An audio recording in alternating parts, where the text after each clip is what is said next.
Well, Jake Berry, you mentioned, I think as a side comment last week, that the bad weather was coming. You didn't really know that at the time, did you? No, I didn't. I was very surprised on Thursday. Went out to some games, and Pedro from Univision told me a 60% chance on Friday of bad weather, and it was. It was horrible. It was. And, you know, the funny thing is I was over at Catch Stadium in Edinburgh. We were one of the only teams in the area, the only places in the area where the football went on. So we had a lot of cancellations. And now we have an off week for about a third of the teams in the Valley. So if you're Harlingen South, man, you're wondering if you're ever going to play football again. I know. It's that missing in Hannah thing from a couple of years ago. By the way, it wasn't last year. It was 2 years ago.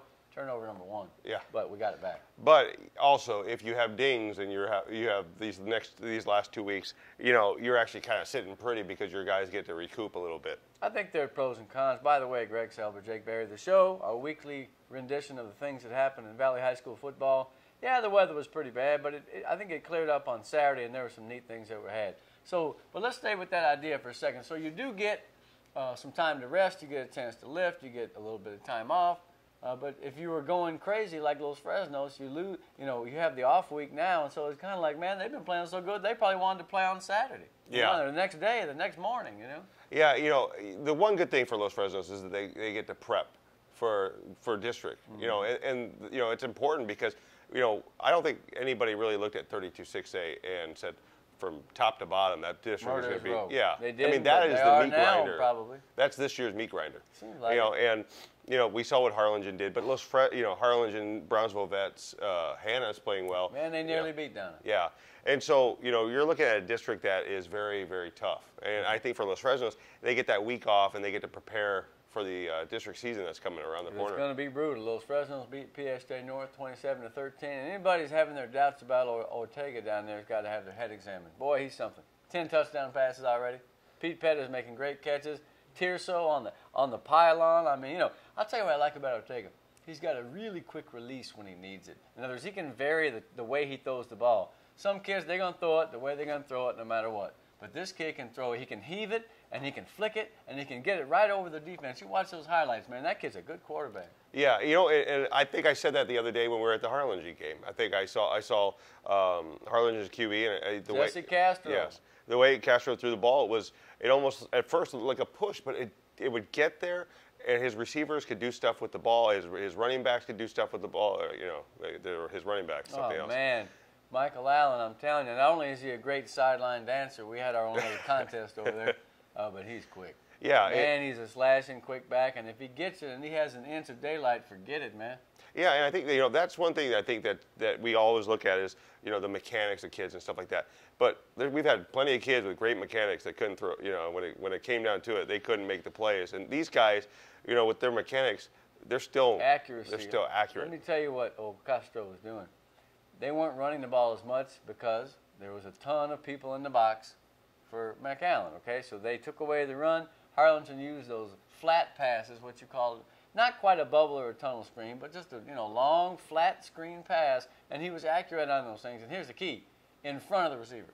Because if you throw that ball behind him, you're going to get somebody killed. Yeah. But if you throw it to the kid on the run, not only do you avoid having a lateral and a fumble and a touchdown, you get the kid going forward. And, boy, they got some receivers. That little number 6. Ran back a couple of punts and kickoffs, and they've got athletes, man. I'll tell you, they bottled up Tienda, but the other kids came through big time, man. So we kept saying speed on defense for Harlingen. It was 46-21 Thursday night. Speed on defense. Yes, Charlie Moreno, Gasca, these guys, but a lot of speed on offense too, man. Harlingen's going to score a lot of points. They're going to win a lot of games. They made McAllen look a little bit slow, and I'm not used to seeing that. Yeah, and, you know, McAllen was loading, and I think we talked to Manny Gomez after the game. We're not man geeks by any means, Manny, but they were loading 7 guys in the box. Geeks. Yeah, yes, yeah, and that sounds bad. Yeah, it kind of does. They were loading the box with 7 guys, and basically going man on the outside and daring, you know, Harlingen to make plays because they knew what Tienda could do. And so they loaded the box, and Harlingen did what they were supposed to do. And it took a while, but they actually pulled away from Mackay in the second half. 15 for 53 for Tienda. He had some nice plays, but it wasn't his night because of the way things were going, what was being given, what was being taken. I thought the coaching staff did a pretty good job of adjusting. Now, McAllen, I'll tell you what, they had a couple of home run balls to McGowan, and you have to admit, man, that dude is tough. He reminds me of Tony Ellis a little bit. He's tall, he's a sleek strider, and he's got some speed, man. He took 180 and took 175. Right off the bat, he took one a long way, and we're like, wow.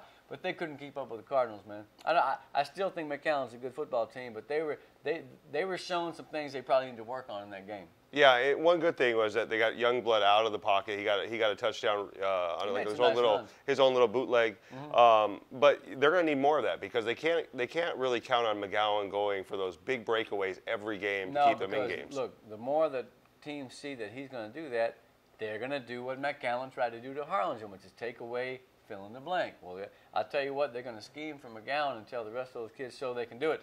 I thought Youngblood did a good job. He was under a lot of pressure. He was. Gaska had a sack on 2 plays in a row. And then 84, this H-back, a tight end from McAllen, he got into it with one of those guys, and there was some scrapping going on late in the game. The 2 Harlingen Cardinals got 84, and they drove him about 30 yards down the field, and they were all fighting and cussing at each other. I enjoyed the ball game. You know, it's always nice to go to McAllen. You see great people that you haven't seen in a while. Mark May was over there. Remember Mark May? Pikey Rodriguez? Yeah. And Scott Sweeney. Now, do you remember Scott Sweeney from Harlingen? He was one of the best running backs around. Big, tall, strapping kid. He played at Southwest Texas later on. Yeah, his dad was a great basketball player, and so it was nice to see him. And what I imagined was his son standing next to me. I looked just like him. So that's the fun part about going to games, that we get to see all our old friends and people we haven't seen for a while. So it was a good evening. Now, 2 days later in McAllen, history was made. Yes. The kid had his all-time high, didn't he? Yeah, it was, and you know they've got a short week because they're playing on Thursday. But for what they did in that game, it was incredible because you know you're talking about going from Friday to Saturday and losing that momentum. They played San Benito and got out in front. The Greyhounds came back. They ran the ball like crazy. The kid had 363 or some such. Yeah, 5 touchdowns. Yeah. Gaetano for San Benito was, man, there were some gaping holes, and when there weren't, he made some holes. Alvarez had a big day. I mean, it was over 1,000 yards of offense in that game. Yeah, I was watching the game from Corpus. I was up there. Probably rubbing your eyes. Yeah, Good Lord, and it was incredible. I was at my daughter's gymnastics meet, so I was watching on my phone because that's what good fathers do. Yeah, and you know, it was crazy because I mean, you saw the game. I don't think anybody realizes how fast San Benito is. You know, we all know Trevor Space is really fast. Yeah. But you know, Eric Gaddetto is really fast. Oh my gosh, yeah. What? He ran those end arounds. What? Yeah. Kid is cold, man. But you know, San Benito has incredible amount of speed, and I think that's something that is going to help them when it comes district play because in that district you're going to need that speed. You are. Now you look at the final score is 63 to 44 or something like that. Mm-hmm. Memorial pulled away. San Benito had the lead in the third quarter. Okay, they were looking good. Memorial drove down. San Benito got a key personal foul against it on a third down play. They stopped the Mustangs. It would have been a field goal or go for it on fourth down. They give them a 1st and goal because they made a personal foul. Memorial scores. Okay, next possession, San Benito loses a fumble. One of the few mistakes that either of those teams made all night because they were both sharp and in the groove. And from there, Memorial gradually pulled away. But, you know, so you look at that score and you're like, oh, they killed them. No, they didn't, man. San Benito was right there. And so I feel like they made a good effort. They were just the first team to blink. And the kid, of course, I mean, he was running people. He was trucking people, man. Yeah, he was trucking people. What's going to be crazy if both these two teams meet in the playoffs. Could you imagine that? You know, that's a second round matchup, third round matchup. But, you know, it's incredible because, you know, you look at that, it was going to come down to turnovers. And, you know, the first one they did. One personal foul and one turnover could have been different. But, man, Spates, I'm telling you. I mean, and he said it in the paper about all the carries he had. He said, I was doing most of the hitting. And he was. He was, man. And I don't know if we've seen, no, you know, we got to see Bradley. We get to see him. I don't know if I saw Bradley make those outside cuts like he does, because he's running a sweep, and then all of a sudden he just cuts it back against the grain and then finds that hole. Oh, man, he's like a taller Mo Hunter. I mean, really? He's running as hard as he does, like a jackhammer now. That's what Mo used to do. He used to come at you like he looked like he was about 3 feet tall because he was coiled, about ready to come and bam, and you were out. And he'd run right through you. Wow. Absolutely, man. But no, the kid is something, man. It was a great game to watch, and if you can get on our website and check out the whole game, it's worth it. Scott Harrison and who? And Kevin Naro with the game. I wanted to say Harrison, the pitcher from Edinburgh High, but it wasn't him. Right? No, Michael Harrison. No, Scott Harrison did a great job, and Kevin Naro. It's fun listening to those guys, man. That's neat. Hey, look, we're all interested in the games, and, you know, they had a lot of insights to offer. And, hey, listen, you don't have to offer much insight. Just say, hey, look at this crazy play back and forth. Great game. Yeah, a lot of scoring. Well, what else happened? We got Los Fresnos, and they're off. And they get to rest, like you said, for district. Let me look at my handy-dandy list. Now, Donna, okay, the kid is great. McGowan is great. Watch the Bowen highlights. That dude is stuff, man, and he's quick, and he has a habit of he'll like do a little leap before he makes his cut. Like he'll go up in the air and then he'll land and he'll make a cut just like like a jump stop. Oh man, that guy is good, and he's strong as a bull, and he runs you over, he runs around you. He doesn't get enough credit to me, and in fact, maybe I haven't given him enough credit. I'm the kid crazy, but you know what? Amonte Bowen is a great football player, and he was running wild, man, running wild.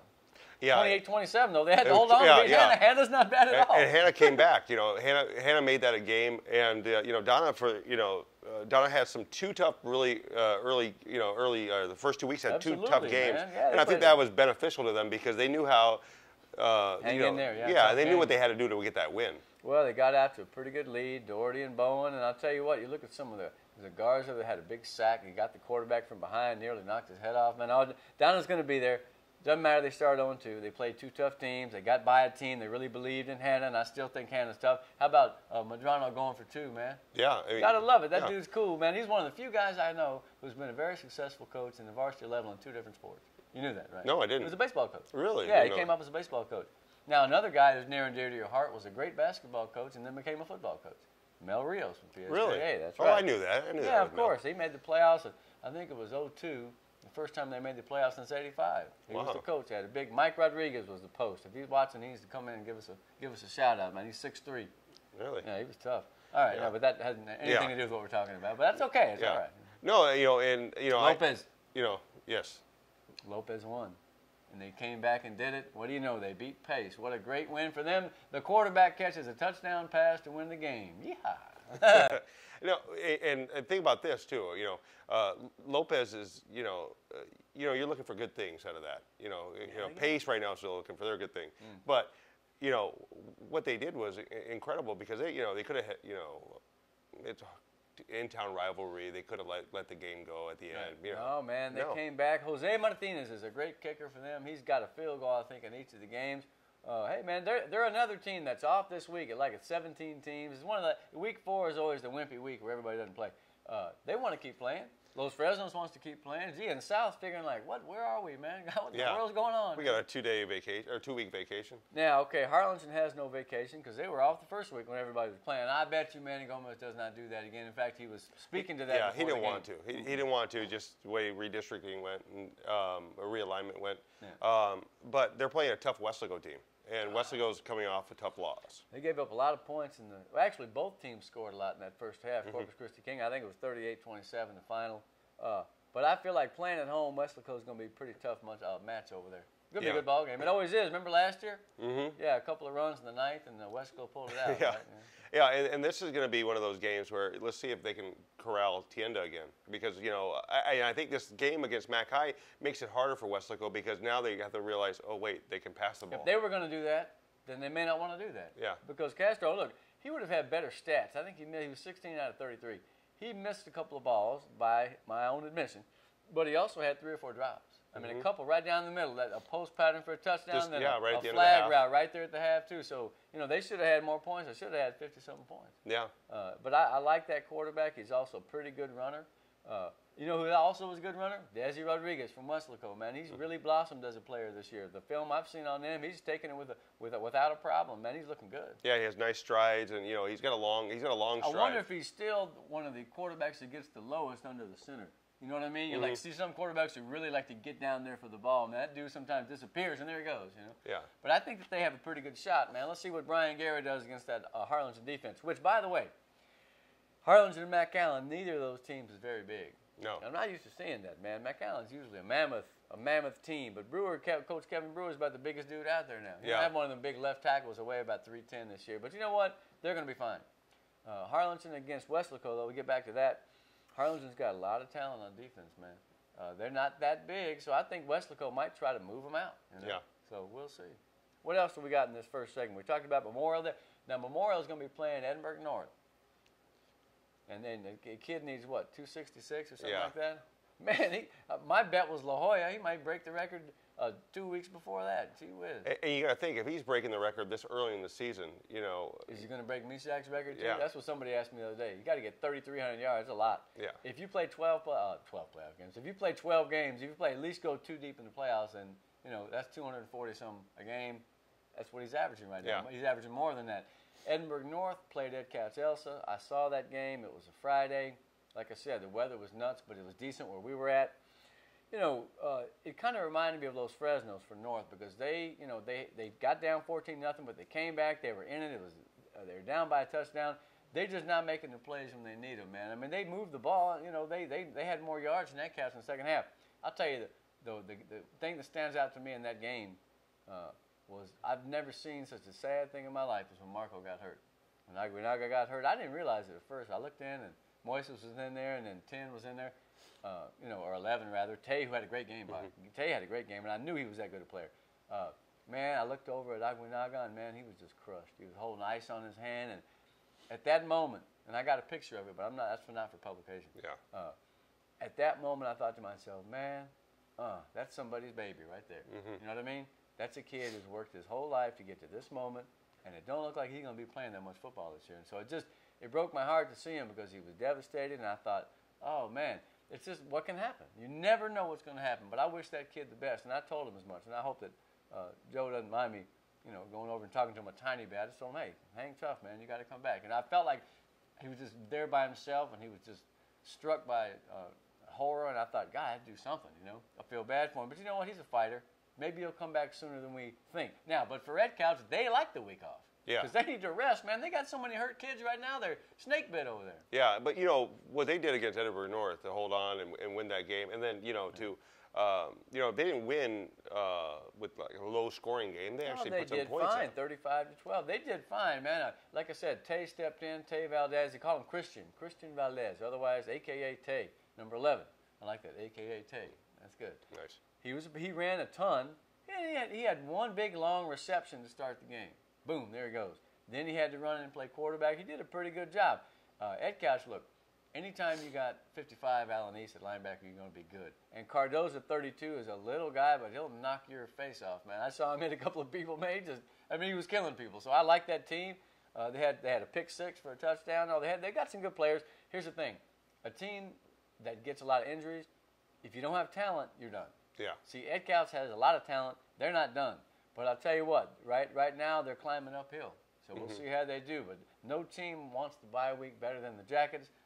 We'll take a bye right now and take a little vacation there for about 30 seconds like we used to do on TV. We'll be right back.